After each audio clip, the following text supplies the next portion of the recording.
NATO nervous हो रहा है। और ये पुतिन का, आपको पता है डिफेंस बजट कितना है?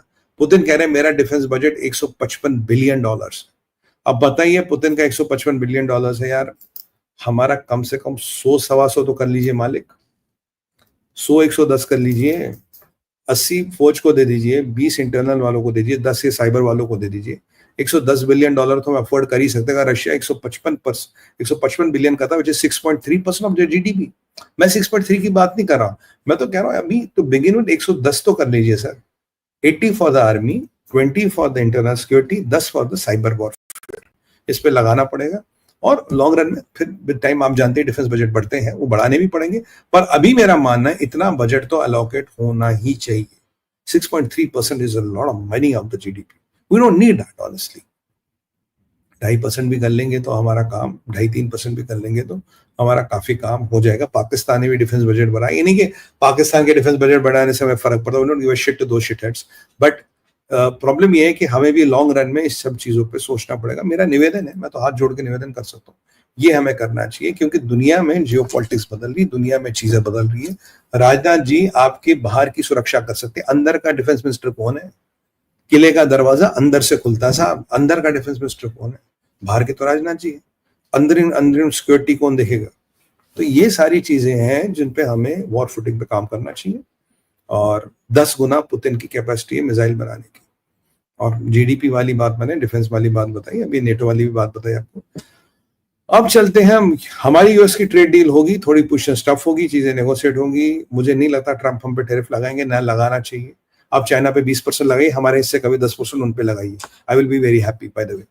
अब आगे की बात चलते हैं कि देखिए कल बड़ा घटना हुई थी। कल एक ग्रीस का शिप अटैक हुआ, ये होदिया में यमन के पास अटैक हुआ था। मैंने कहा था उसमें प्राइवेट सिक्योरिटी भी थी, उन्होंने मुकाबला भी किया। पर 2 ड्रोन बोट्स इनकी पहली बार ड्रोन बोट का इस्तेमाल किया और शिप में आग लगी, शिप डूब गया है। Screw has come out. अब मैंने कहा था अब देखना पड़ेगा इसका जवाब कौन देगा। मुझे लगता था यूएस देगा, यूके देगा, क्या एस्केलेशन होगा। नहीं साहब, ना यूएस ने दिया, ना यूके ने दिया, हमारे परम मित्र इजराइल ने दिया। इजराइल ने कल गया होदिया, रईस ईसा, सलिफ, इन 3 पोर्ट्स को आईडीएफ ने ठोक दिया। भयंकर ठोका इन 3 पोर्ट्स को, वाट लगा दी, बिल्कुल चला के राख कर दिया। और फिर एक रास कंतिब प्रोनाउंसिएशन में एक पावर प्लांट है, उसको भी कल जला दिया गया है, खत्म कर दिया गया। ये हूतियों को जवाब था कल ग्रीस का शिप गिराने के लिए। मैं आपको कह रहा था अगर मिडिल ईस्ट का कोई बाप है, अगर मिडिल ईस्ट में किसी को वर्चस्व रखना है, दैट इज इजराइल। और मैंने बहुत पहले रिकमेंड किया था, America wants to win this war, you have to let Israel lead. You can not lead, you will screw it up. You cannot lead, you will screw it up. Let Israel lead, then only you will get the things. इनसे बड़ा खिलाड़ी इस reason में कोई नहीं है। इन्हें इस रीजन की हर नस पता है, हर खिलाड़ी पता है, इन्हें पता कब किसको कहां ठोकना है। अब देखिए ये जो अटैक हुआ है तो इनके 3 पोर्ट मेनली बर्बाद हो गए हैं, इनका पावर स्टेशन बर्बाद हो गया। और इजराइल, इन्होंने 2 मिसाइलें चलाई थी इसराइल की तरफ, 2 मिसाइलें चलाई थी, इसराइल ने इंटरसेप्ट कर दी है। तो जब तक आप इन ईरान के प्रॉक्सियों को कांस्टेंट ठोकने का काम नहीं करोगे तब तक काम नहीं होगा। और भाइयों बहनों, मेरा प्रेडिक्शन याद कीजिए, मैंने कहा बहुत जल्दी इजराइल जाके हूतियों को ठोकेगा। Here it comes. मैंने आपको बोला इजराइल सीरिया में ठोकेगा, इजराइल लेबनान में ठोकेगा, इजराइल हूतियों को ठोकेगा। अब what I am worried about is this PML guys Iraq में। Can Israel go there? I still have my doubts. PML होगा, कल इन्होंने ड्रोन बोट्स का यूज किया, पीएमएल इज इशू। और जो ये एस्केलेशन लैडर है धीरे धीरे बढ़ रहा है। बेंजामिन नेतन्याहू ट्रंप से मिलेंगे, वहां क्या आउटकम होगा? क्योंकि अगर इजराइल हमास के साथ ट्रूस करता, there is nothing to have a truce because Hamas has nothing to offer. लगभग उन्होंने सारे होस्टेज मार दिए हैं। और जब बार आईडीएफ जाता तो होस्टेजेस की डेड बॉडीज मिलती है, बहुत एक्सट्रीम टॉर्चर किया उनके साथ। पर ठीक है, मतलब this is what Hamas is. और यहाँ हिजबुल्ला एक्टिवेट हुआ था, ईरान ने हूतियों को एक्टिवेट करने की कोशिश की थी, पर हूतियों की भाई साहब ठुका हुई। That is how you settle. What I love about Israelis is they go and settle it very ASAP. बाद में नहीं रखते कोई हिसाब किताब नहीं। कल उन्होंने शिप जलाया, आज जाके उनके 3 पोर्ट और एक बिजली घर इजराइल ने ठोक के बराबर कर दिया। 2 मिसाइल चलाए थे, इंटरसेप्ट कर दिया। इन जहादियों को यही भाषा समझ आती है। This is exactly the language they understand. ये कोई जहाद वहाद नहीं करते, मैं आपको बता रहा हूँ। ये पेड जहाद है, ये पेड जहाद है, इजराइल का पेड जहाद है। इजराइल से इनको पैसा मिलता है, सॉरी ईरान से इनको पैसा मिलता है। ईरान का पेड जहाद है, ईरान से इन्हें पैसा मिलता है। ईरान के कहने पे ये दुनिया की अर्थव्यवस्था को बर्बाद करना चाहते हैं। याद कीजिए हमारा 200 बिलियन का ट्रेड निकलता वहां से, 200 बिलियन डॉलर का भारत का ट्रेड निकलता वहां से, और भारत के लिए बड़ा संवेदनशील है ये जगह चलती रहे। और देखिए अभी अमेरिका की जो फिफ्थ फ्लीट है उसको जरूरत ही नहीं आनी पड़ी, आईडीएफ ने आके काम कर दिया। और अब एक और बात आपको बताऊं, आईडीएफ की ये बम्बारी अमेरिकन बम्बारी से ज्यादा इंपॉर्टेंट होगी, ज्यादा सटीक होगी, क्योंकि उनको पता है इसराइलियों को कहाँ मारना है, किसको मारना है।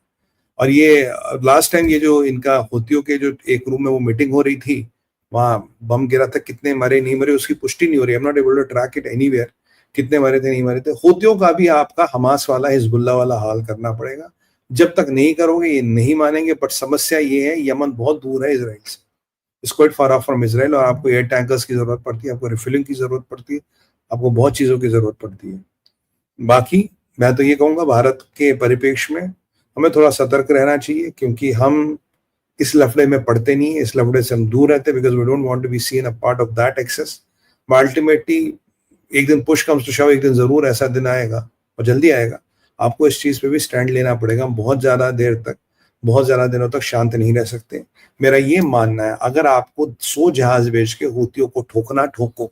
If world has to send 100 planes and bomb these shitheads to the stone age, go and do that. आपको करना पड़ेगा, ये जिहादी है, आतंकवादी है, ये मानेंगे नहीं तब तक। आपको इनको एलिमिनेट करने के अलावा आपके पास कोई विकल्प नहीं है दुनिया के पास, और ये मेरा बिल्कुल क्लियर मत है साहब इसमें।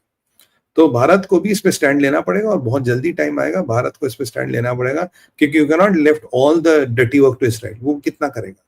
इसराइल के आसपास जितनी प्रॉब्लमें हो रही है, जो चीजें उसके आसपास डेवलप हो रही है, इसराइल में थोड़ा पॉलिटिकल क्राइसिस भी है इंटरनली, ऐसा नहीं पॉलिटिकल क्राइसिस नहीं है, but thank God they get united in adversity. और आप एक बात मत भूलिएगा, 3 कंट्री है, सबसे खतरनाक कंट्री चाइना, उसके बाद आपका पाकिस्तान, ईरान, उसके बाद आपका पाकिस्तान। जब तक इन 3 कंट्रियों का, फिर संभवतः नॉर्थ कोरिया, अब इन 3-4 कंट्रियों का आप समाधान नहीं करेंगे तब तक कुछ नहीं बदलने वाला। Bharat, I am very happy, is procuring weapons at alarming pace. चलो 30 बिलियन की मांग थी, 5 बिलियन मिल गया, अच्छी बात है, 25 और दे दो जी, आपको बहुत आभार, चरण स्पर्श, 25 बिलियन और दे दीजिए, और भी हम सारा हथियार वथियारे फटाफट खरीद के खत्म कर देते हैं। और ट्रेड डील पे आप चिंता ना करें, ये ट्रम्प का पॉस्चरिंग है, he will come and do that. China के लफड़े में हमें नहीं फंसना, again I am reiterating, it's a bait given by China, we should not get into that.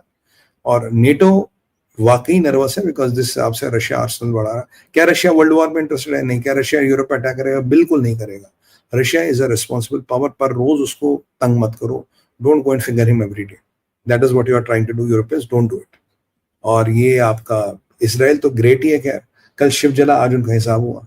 एक लास्ट टाइम उन्होंने, ये शायद शिप जो था ये ग्रीस का शिप था, मुझे लगता है ये शायद इसराइल की तरफ जा रहा था, if my memory serves me right. I might be wrong on this, don't quote me, I might be wrong on this, it might be going to Israel. तो उन्होंने लगा इसराइल जा रहा तो इसी को ठोक देते हैं, but Israel pays back in the same coin immediately. Justice delayed is justice denied, justice should be done immediately. जिन अब आप इनकी कैजुअलिटीज कितनी है, कितने मरे वो तो नहीं पता, बट ये तो कीड़े हैं, जितने इनको मारोगे नए पैदा होंगे, पर इनको रोज रोज पेस्टिसाइड छिड़कते रहो और ये रोज निपटते रहेंगे। जब तक आप इन पे रोज पेस्टिसाइड नहीं छिड़कोगे, खरपतवार नाशक जिसे कहते हैं, हमारे किसान भाई समझेंगे, वीडिसाइड, उनको छिड़कते रहो। भाई एक दिन वो छिड़कने से थोड़ी ना काम होता, कहते 21 दिन छिड़को, 40 दिन छिड़को, जो भी होता, मतलब वो कार्रवाई इन पे चलती रही, चलती रही। और ईरान को एक क्लियर बात समझनी पड़ेगी कि अब और नहीं, और ट्रंप को एक बहुत क्लियर बात समझनी पड़ेगी, where I don't agree with Trump, इसके उन्हें लगता है वो दुनिया में हर एक के साथ डील कर सकते हैं। ट्रंप साहब, इन लोगों के साथ कोई डील नहीं होती सर। ये लोग they believe in life after death, इन्हें मर के शहीद होना, इन्हें मर के वहां जाना है, वो जन्नत में जाना है। आप इनके साथ कोई डील नहीं कर पाएंगे, you can not cut deals with these people. Trump has to understand that. Trump की पॉलिसी अभी वीक है इस्लामिक ब्लॉक को लेके, ट्रंप की पॉलिसी भी वीक है मिडिल ईस्ट को लेके। आपको अपनी मिडिल ईस्ट की पॉलिसी रिट्यून करनी पड़ेगी। आपको डेमोक्रेसीज, मिडिल ईस्ट और ऑटोक्रेसीज, ये 3 फॉरेन पॉलिसियां बनानी पड़ेगी, और उसके ब्रॉडली फ्रेमवर्क में इनसे डील करना पड़ेगा। अभी आप रीजनल बेस्ड डीलिंग करो, this is not right, because you have to deal as per the type of the government. और Pakistan has to break up into 4 parts, China has to break up by 2030। तब तक बात नहीं बनेगी, दुनिया तब तक स्टेबल नहीं होने वाली है भाइयों। और जितनी जल्दी ये दुनिया के लोग और ये दुनिया में जो बड़े दिग्गज है, जो one in the echelons of power, they understand. और भाई मेरा बिल्कुल क्लियर मानना है, चाहे ब्रिक्स हो, एससीओ, जिस समीकरण में भारत के साथ चाइना है, वहां कुछ नहीं मिलना भारत को। आई एम वेरी क्लियर। देखो, मैं देश और धर्म का सिपाही हूं, देश और धर्म के हित में बात करता हूं। जिस समीकरण में, जिस स्टेज में आपके साथ China, you are not going to get anything out of that, let there be no doubt about it. चलिए मैं इसी के साथ अपनी वाणी को विराम देता हूं, आज तो टाइम की सीमा निकल ही गई। तो देखिए मित्रों, मेरे पास 2 वीडियो आपको दिखाने को। पहला है सुमित पीर कलेक्शन, जो सनातन धर्म की शक्ति अभिमंत्रित रेंज ऑफ प्रोडक्ट्स है।